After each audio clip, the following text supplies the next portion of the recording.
Hello students, welcome to 1 plus 1 channel. இந்த ப்ராப்ளத்தில் பார்த்தீங்கன்னா ஃபேக்டரைஸ் த ஃபாலோயிங் அப்படின்னு கொடுத்துருக்காங்க. ஸோ நம்ம வந்து ஃபேக்டரைஸ் பண்ண போகிறோம். இது எதோட கான்செப்ட் பார்த்தீங்கன்னா ஐடென்டிட்டிஸ் யூஸ் பண்ணி ஃபேக்டரைஸ் பண்ண சொல்லியிருக்காங்க. Factorisation using identities a plus b the whole square, a minus b the whole square, a square minus b square, a plus b plus c the whole square, cube identity இதெல்லாம் use பண்ணி நம்ம வந்து factorise பண்ண போகிறோம் இப்போ. சரிங்களா? சரி, first sum பார்த்தீங்கன்னா 9x square plus 12xy plus 4y square. 9x square plus 12xy plus 4y square அப்படின்னு கொடுத்துருக்காங்க. ஸோ இப்போ நம்ம எப்படி இதை கண்டுபிடிக்கிறது, என்ன டைப் ஆஃப் ஃபேக்டரைசேஷன், என்ன யூஸ் பண்ணி பண்ணணும் அப்படின்னு பார்த்தீங்கன்னா, ஃபஸ்ட்டு எப்பவுமே ஃபேக்டரைசேஷன்னாலே காமன் வெளியே எடுத்துடணும். அதை மட்டும் மறந்துடாதீங்க. எப்பயுமே காமன் இருக்கான்னு ஃபஸ்ட்டு ஒரு கண்ணு பார்த்துடணும். சரிங்களா? 9, 12, 4 இது மூணுமே சேம் டேபிளில் போகாது.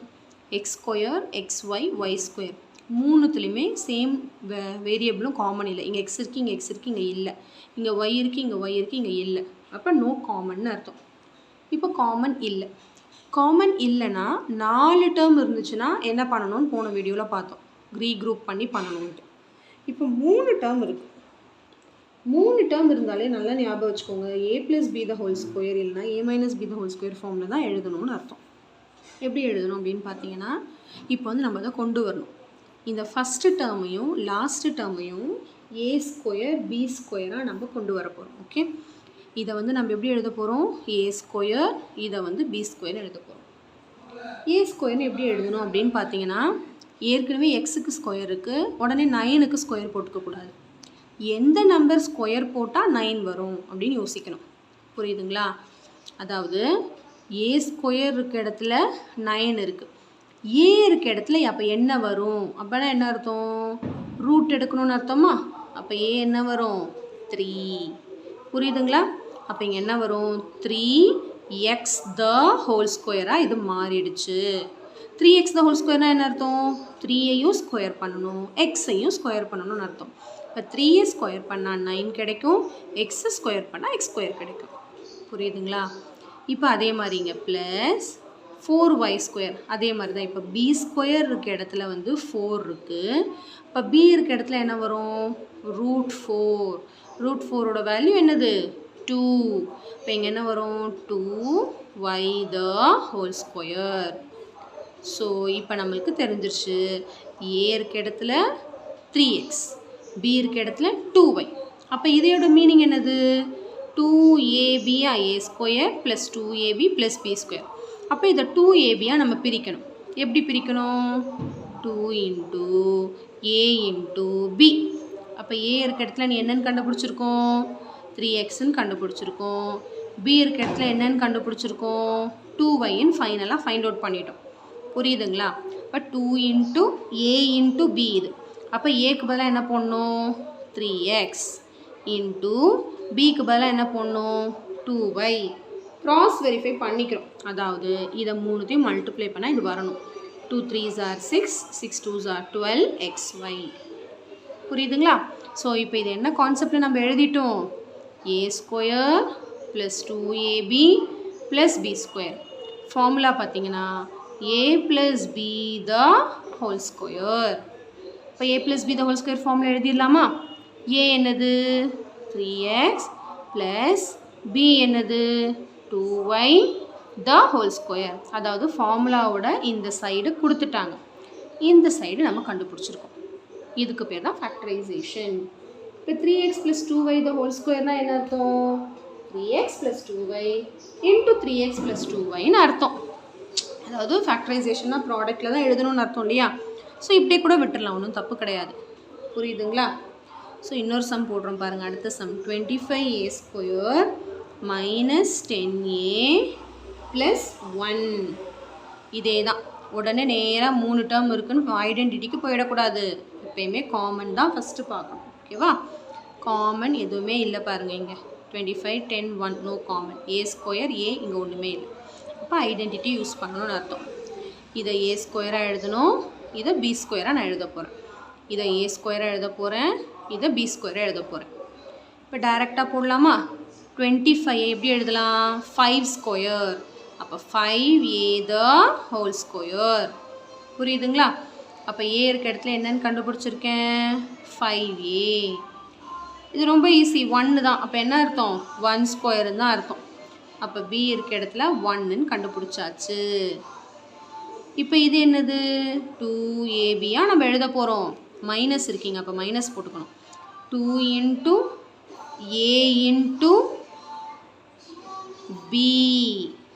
இதை மூணுத்தையும் மல்டிப்ளை பண்ண இது வருதா 2 5s are 10. 10 into 1 10 10a.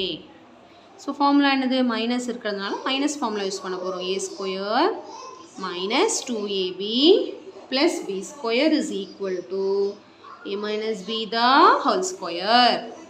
அப்போ இது left hand side of the formula கொஷன்லேயே கொடுத்துட்டாங்க. இதைப்படி நம்ம எழுத போகிறோம். என்ன பண்ண போகிறோம் 5a minus 1 the whole square. அவ்வளோதான் சிம்பிள் கான்செப்ட். ஓகே புரிஞ்சுதுங்களா? ரொம்ப ஈஸி சம் தான். ஓகே அடுத்து பாருங்கள் 36m square minus 49n square. இந்த சம் பாருங்கள் காமன் ஒரு கண்ணு பார்த்துடணும். 36 49 ரெண்டுமே சேம் டேபிளில் போகாது. இங்கே m ஸ்கொயர் இருக்குது, இங்கே n ஸ்கொயர் இருக்குது, இங்கே m இருக்குது n இருக்குது. அப்போ நோ காமன். இப்போ காமன் இல்லை. காமன் இருந்துச்சுன்னா காமனை வெளியே எடுத்துருவோம். 4 டேர்ம் இருந்துச்சுன்னா 2 2ஆக பேர் பண்ணுவோம். 3 டேர்ம் இருந்துச்சுன்னா இந்த 2 ஃபார்முலாவில் அப்ளை பண்ணும். இப்போ இங்கே 2 டேர்ம் தான் இருக்குது. அப்போ என்ன பண்ணுறது அப்படின்னு பார்த்தீங்கன்னா 2 டேர்ம்ஸ்க்கு ஒரு ஃபார்முலா இருக்கு இல்லையா, படித்தோம் இல்லையா, என்னது a square minus b square formula apply பண்ணி எழுதணும்னு அர்த்தம். a plus b into a minus b. So நல்லா ஞாபகம் வச்சுக்கோங்க. ஃபேக்டரைசேஷன்னா ஃபஸ்ட்டு காமன் எடுக்கணும். காமன் இல்லைன்னா 4 டேர்மாக இருந்துச்சுன்னா 2 2ஆக பேர் பண்ணி காமன் எடுக்கணும். 3 டேர்ம் இருந்துச்சுன்னா இந்த ஐடென்டிட்டி யூஸ் பண்ணணும். 2 டேர்ம் இருந்துச்சுன்னா இந்த ஐடென்டிட்டி. இப்போ உடனே நேராக இதை போட்டுக்கக்கூடாது. ஏ என்ன பி என்ன நம்ம கண்டுபிடிக்கணும். இதை அப்படியே கம்பேர் பண்ணுங்கள். இதுதான் என்னது ஏ ஸ்கொயர், இதுதான் என்னது பி ஸ்கொயர். அப்போ ஏ ஸ்கொயருக்கு இடத்துல என்ன இருக்குது 36m ஸ்கொயர். ஏ ஸ்கொயருக்கு இடத்துல என்ன இருக்குது 36m ஸ்கொயர். அப்போ 36 எந்த நம்பரை மல்டிப்ளை பண்ணால் வரும் சேம் நம்பரை 6. அப்போ என்ன அர்த்தம் 6m the whole square minus அதே மாதிரி இங்கே என்னது 7n the, ஏன்னா 7 7 தானே 49, 7n the whole square. இந்த ஃபார்முலா அப்படியே எழுதிடலாமா? ஏ இருக்க இடத்துல என்னென்னு கண்டுபிடிச்சிருக்கோம் 6m, பி இருக்க இடத்துல என்னென்னு கண்டுபிடிச்சிருக்கோம் 7nன்னு கண்டுபிடிச்சிருக்கோம்.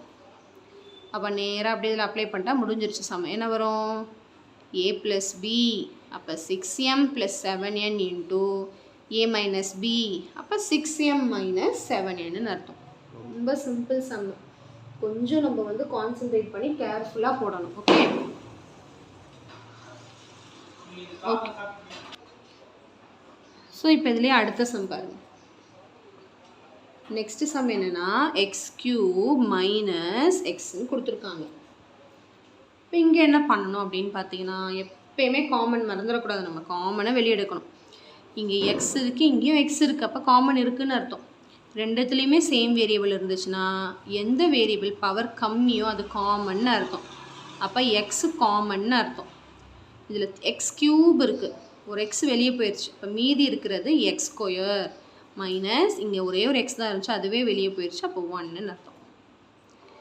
இப்போ இதை பார்த்தோன்னே என்ன ஃபார்ம் ஞாபகம் வருது ஸ்கொயர். 2 டேர்ம் இருந்தாலே ஸ்கொயர் வந்து மைனஸ் வந்தாலே இந்த ஃபார்முலா தான் அர்த்தம். இப்போ இந்த ஃபார்முலா அப்படி நான் எழுத போகிறேன். என்ன வரும் எக்ஸ் இன்ட்டு அப்போ ஏ ஸ்கொயர் மைனஸ் பி ஸ்கொயர் அர்த்தம் 1 ஸ்கொயர் போட்டுக்கலாம். 1 மேலே என்ன வேணாலும் நம்ம போட்டுக்கலாம். ஏன்னா 1 தான் வரும். 1 மேலே என்ன நம்பர் போட்டாலும் என்ன தான் வரும் 1 தான் வரும். அப்போ அப்படியே இந்த ஃபார்முலா இது. இப்போ என்ன வரும் எக்ஸ் இருக்க இடத்துல ஏ இருக்க இடத்துல எக்ஸ், பி இருக்க இடத்துல 1. அப்போ இங்கே என்ன வரும் எக்ஸ் ப்ளஸ் 1 எக்ஸ் மைனஸ் 1. ரொம்ப சிம்பிள். இந்த எக்ஸை அப்படியே தான் வச்சுக்கணும். ஓகே அப்போ x into x plus 1 into x minus 1. That's all. Sum very easy. புரிஞ்சுதுங்களா? சம் ரொம்ப சிம்பிள் கான்செப்ட் தானே. அடுத்து போயிடலாமா? நெக்ஸ்ட் சம் பாருங்கள். x power 4 minus 16. இப்போ இங்கே என்ன பண்ணணும் அப்படின்னு பார்த்தீங்கன்னா பவர் 4லாம் இருக்குது அப்படின்னு பயந்துட வேண்டாம். ரொம்ப சிம்பிளாக நம்ம முடிச்சிடலாம். ஓகே, எப்படி பண்ணணும் அப்படின்னு யோசிக்க போகிறோம். பவர் 4க்குலாம் ஃபார்முலா இல்லை. இப்போ நம்ம வந்து பவர் 4க்கும் ஃபார்முலா இருக்குது. a power 4 minus b power 4 formula படிச்சிருக்கோம். டைரெக்டாக அதை யூஸ் பண்ணி கூட நம்ம போடலாம். என்ன formula? a power 4 minus b power 4 formula use பண்ணிடலாமா? அப்போ இது b பவர் 4ன்னு எழுதணும். சரி, இப்போ ஃபஸ்ட்டு ஃபார்முலா எழுதிக்கலாம். a power 4 minus b power 4 is equal to a square plus b square a square plus b square into a plus b into a minus b. டைரெக்டாக இந்த ஃபார்முலாவில் நான் அப்ளை பண்ண போகிறேன். ஓகே, ஸோ எப்படி apply பண்ணுறதுன்னு பாருங்கள். இது வந்து a பவர் 4, அப்போ இது என்னென்ன இருக்குது? x பவர் 4 கரெக்டாக தான் இருக்குது. இது வந்து b பவர் 4, அப்போ எப்படி எழுதுறது? அதாவது 4 ஸ்கொயர்னு எழுதக்கூடாது. எந்த நம்பரை, எந்த சேம் நம்பரை 4 தடவை மல்டிப்ளை பண்ணால் 16 வரும் அப்படி கண்டுபிடிக்கலாம். இப்போ நம்ம என்ன பண்ணிக்கலாம்? 16ஐ எல் பண்ணிக்கலாம். 2 8s are 16, 2 4s are 8, 2 2s are 4, 2 1s are 2. அப்போ 16 எப்படி எழுதலாம்? 2 பவர் 4 எழுதலாம். எக்ஸ் பவர் 4 மைனஸ் 2 பவர் 4 எழுதலாம். இப்போ அப்படியே ஃபார்முலாவில் அப்ளை பண்ண போகிறோம். என்ன வரும்? ஏ இருக்க இடத்துல எக்ஸு, பி இருக்க இடத்துல 2, ஏ இருக்க இடத்துல எக்ஸு, பி இருக்க இடத்துல 2ன்னு வந்து நம்ம அப்ளை பண்ண போகிறோம். சரிங்களா? அப்படியே இங்கே அப்ளை பண்ணுங்கள். அப்போ என்ன வரும்? ஓப்பன் ப்ராக்கெட் ஏ ஸ்கொயர், இப்போ என்ன வரும்? X square plus b square, அப்போ என்ன வரும்? 2 square, 2 square. Next close bracket open bracket a plus b, இப்போ என்ன வரும்? X plus 2 into a minus b, அப்போ என்ன வரும்? X minus 2. இப்போ இதை வேணால் நம்ம ஆன்சர் கண்டுபிடிச்சிக்கலாம். எக்ஸ் ஸ்கொயர் ப்ளஸ் 2 ஸ்கொயர்னால் 2 2s are 4ன்னு அர்த்தம். X square plus 4 into x plus 2 into x minus 2 தான் இதோட ஃபேக்டர்ஸ் ஆன்சர். இப்படியும் போட்டுக்கலாம். சரிங்களா? நெக்ஸ்ட்டு சம் டைரெக்டாக ஃபார்முலா இருந்ததுன்னா அப்படியே போட்டோம் ஈஸியாக. நெக்ஸ்ட்டு சம் பாருங்கள். X square plus 4y square plus 9z square minus 4xy plus 12yz minus 6xz. So இவ்வளோ பெரிய ஃபார்முலா பார்த்தோன்னே என்ன ஐடென்டிட்டி நம்ம கண்டுபிடிச்சிடணும்னா a square plus b square plus c square plus 2ab plus 2bc plus 2ca is equal to a plus b plus c the whole square அப்படின்னு நம்ம கண்டுபிடிச்சிடணும் டைரெக்டாக. இப்போ இதுதான் a, இதுதான் b, இதுதான் c இல்லையா? இப்போ a என்ன, b என்ன, c என்னன்னு கண்டுபிடிச்சா மட்டும்தான் இதில் வந்து நம்மளால் சப்ஸ்டிடியூட் பண்ண முடியும். அது எப்படி பண்ணுறது அப்படின்னு இப்போ கண்டுபிடிக்கணும். என்ன பண்ணலாம் அப்படின்னு பார்த்தீங்கன்னா a ஸ்கொயர், அப்போ என்ன அர்த்தம்? எக்ஸு ஸ்கொயர், கரெக்டுங்களா? அடுத்து b ஸ்கொயர், அப்போ இதை b ஸ்கொயராக எழுதணும். 4 எப்படி எழுதலாம்? b ஸ்கொயரா 2ன்னு எழுதலாம். அப்போ 2y the whole square. Next plus c square, இப்போ 9 எப்படி பிரிக்கலாம்? 3, அப்போ 3z the whole ஸ்கொயர். இது மூணுத்தையும் மல்டிப்ளை பண்ணணும். இது வந்துருச்சா? இப்போ இங்கே குறுக்கால பார்த்தீங்கன்னா மைனஸு ப்ளஸ்ஸு மைனஸ்ன்னு இருக்குது. இந்த மாதிரி இருந்துச்சுன்னா கொஞ்சம் கேர்ஃபுல்லாக இருக்கும். எல்லாமே ப்ளஸ்ஸுனால் பிரச்சனை இல்லை, அப்படியே தூக்கி ஆன்சர் எழுதிக்கலாம். இப்போ எல்லாம் கொஞ்சம் மைனஸ்லாம் இருக்குல்ல, கொஞ்சம் கேர்ஃபுல்லாக இருக்கணும். இப்போ இது 2ab, இது 2bc, இது 2caன்னு அர்த்தம். இது b ஸ்கொயர், இது c ஸ்கொயர், இது வரைக்கும் முடிச்சிட்டோம். இப்போ இது கண்டினியூ பண்ணணும். ப்ளஸ் 2ab, அப்போ என்ன அர்த்தம்? 2 இன்ட்டு a என்னது? எக்ஸ் இன்ட்டு b என்னது? 2y. இப்போ என்ன ப்ராப்ளம்னா இது மூணுத்தையும் மல்டிப்ளை பண்ணால் இது வரணும். அதாவது 2 2s are 4xy வந்துருச்சு, ஆனால் மைனஸ் வரணும்ல. அப்போ இதை மல்டிப்ளை பண்ணால் ப்ளஸ் தானே நமக்கு வருது. அப்போ இங்கே மைனஸ் வரணும். இங்கே மைனஸ் வரணும் அப்படின்னா என்ன பண்ணணும்னா இது ரெண்டுத்தில் எதுக்கோ ஒன்றுத்துக்கும் மைனஸ் நான் கொடுக்கணும்னு அர்த்தம். ஓகே, நான் என்ன பண்ணுறேன்னா எக்ஸுக்கு மைனஸ் கொடுக்க மாட்டேன், ஏன்னா ஃபஸ்ட்டு டைம் எப்போவுமே நம்ம மைனஸாக வச்சுக்க மாட்டோம். நான் என்ன பண்ணேன்னா ஒய்க்கு மைனஸ் கொடுத்துக்கிறேன். அப்போ என்ன அர்த்தம்? இங்கேயும் மைனஸ் கொடுக்கணும்னு அர்த்தம். அப்போ இனிமேல் y இருக்க இடத்துல என்னது? -2y ஞாபகம் வச்சுக்கோங்க. ஓகே, இப்போ இது ஓவர் ஆயிடுச்சு இதோட கதை. நெக்ஸ்ட்டு ப்ளஸ் 2bc வருதான்னு பார்க்கணும். 2 into b into c. இப்போ என்னது 2 into b என்னது minus 2y into c என்னது 3z. இப்போ இது 3 மல்டிப்ளை பண்ணி இது வரணும்ல. 2 2s are 4, 4 3s are 12, yz. Number வந்துருச்சு, சைன் வரணும்ல. சைன் இங்கே என்ன இருக்குது plus into minus minus minus into plus minus வரணும் இங்கே. ஆனால் நம்மளுக்கு ப்ளஸ் வந்திருக்கு. அப்போ என்ன அர்த்தம் இந்த மைனஸ் கூட இன்னொரு மைனஸ் சேர்ந்தால் மட்டும்தான் எனக்கு அந்த இடம் என்னவாகும் ப்ளஸ் ஆகும்னு அர்த்தம். அப்போ இட் இஸ் அண்டர்ஸ்டுட் இசட்டுக்கும் மைனஸு. ஓகே புரியுதுங்களா? Minus 2y minus 3z. இப்போ இந்த இடத்துக்கு வந்துடுங்க ப்ளஸ் 2c. இப்போ என்ன அர்த்தம் 2 இன்ட்டு c என்னது மைனஸ் 3z இன்ட்டு a என்னது எக்ஸ். இனி எல்லாம் வந்துடும் கரெக்டாக. இங்கே பாருங்கள் 2 3s are 6 zx minus 6zx. xzனாலும் zxனாலும் ஒன்று தான் வந்துருச்சா? இப்போ ஒரு பிரச்சனையும் இல்லை. இங்கே அப்படியே லைனில் எழுதிக்கோங்க. ஏ இருக்க இடத்துல என்னென்னு கண்டுபிடிச்சிருக்கோம் எக்ஸு. பி இருக்க இடத்துல என்னென்னு கண்டுபிடிச்சிருக்கோம் மைனஸ் 2y. சி இருக்க இடத்துல என்னென்னு கண்டுபிடிச்சிருக்கோம் மைனஸ் 3z. இது மூணும் கண்டுபிடிக்கிறது தான் மேட்ரி. அவ்வளோதான். இப்போ இதுக்கு ஆன்சர் எழுதிட வேண்டியதான் a + b + c. அப்போ என்ன அர்த்தம்? அதாவது left hand side of the formula நம்ம உருவாக்கிட்டோம்.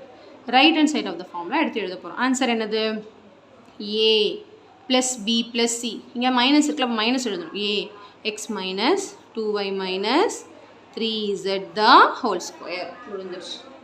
இதுதான் இதனுடைய ஆன்சர்.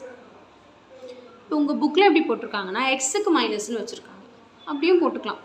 ஆனாலும் அவங்க ஆறுன்னு போட்டுருக்காங்க பார்த்தீங்களா, minus x plus 2y plus 3z the whole square or x minus 2y minus 3zன்னு. ஸோ இப்போ நம்ம டேரெக்டாக பண்ணிக்கலாம். ஓகே எப்போயுமே ஃபஸ்ட்டு டேர்முக்கு மைனஸ் கொடுக்காதீங்க, அதை மட்டும் ஞாபகம் வச்சுக்கோங்க. ஓகே சிம்பிளாக இருக்கா சம்மு? கண்டிப்பாக டிஃபிகல்ட்டாக தான் உங்களுக்கு தோணும். பட் வேறு வழி இல்லை, நம்ம ப்ராக்டிஸ் பண்ணி தான் ஆகணும். ஓகே டெய்லி ப்ராக்டிஸ் பண்ணி பாருங்கள். அல்ஜீப்ரானாலே நிறைய ஸ்டூடெண்ட்ஸ்க்கு புரியாது தான். ரிப்பீட்டட் ப்ராக்டிஸ் இருந்தால் மட்டும்தான் உங்களுக்கு வந்து புரியும். ஒரு தடவை பார்த்தோன்னா கண்டிப்பாக புரியாது. திரும்ப திரும்ப பாருங்கள், உங்களுக்கு கிளியராக அண்டர்ஸ்டாண்ட் ஆயிரும். நிறைய சம்ஸ் இருக்குது எக்ஸசைஸில், இதெல்லாம் நீங்கள் வந்து ஒர்க் அவுட் பண்ணி பாருங்கள். ஓகே ஸோ அல்ஜீப்ரா உங்களுக்கு புரிஞ்சிருச்சுன்னா மேக்ஸ் ரொம்ப ஈஸின்னு அர்த்தம். ஓகே அது புரிகிற வரைக்கும் தான் உங்களுக்கு கஷ்டமாக இருக்கும். ஒன்ஸ் நீங்கள் வந்து ட்ரிக்ஸை தெரிஞ்சுக்கிட்டிங்கன்னா அண்டர்ஸ்டாண்ட் பண்ணிக்கிட்டிங்கன்னா உங்களுக்கு ரொம்ப ரொம்ப ஈஸியாக இருக்கும் இந்த சாப்டருமே, எல்லா சாப்டர் மாதிரி. ஓகே ஸோ கண்டிப்பாக இந்த சம் நல்லா உங்களுக்கு கிளியராக அண்டர்ஸ்டாண்ட் ஆகிருக்கும்னு நினைக்கிறேன். So thank you so much for வாட்சிங் ஸ்டூடெண்ட்ஸ். பாய்.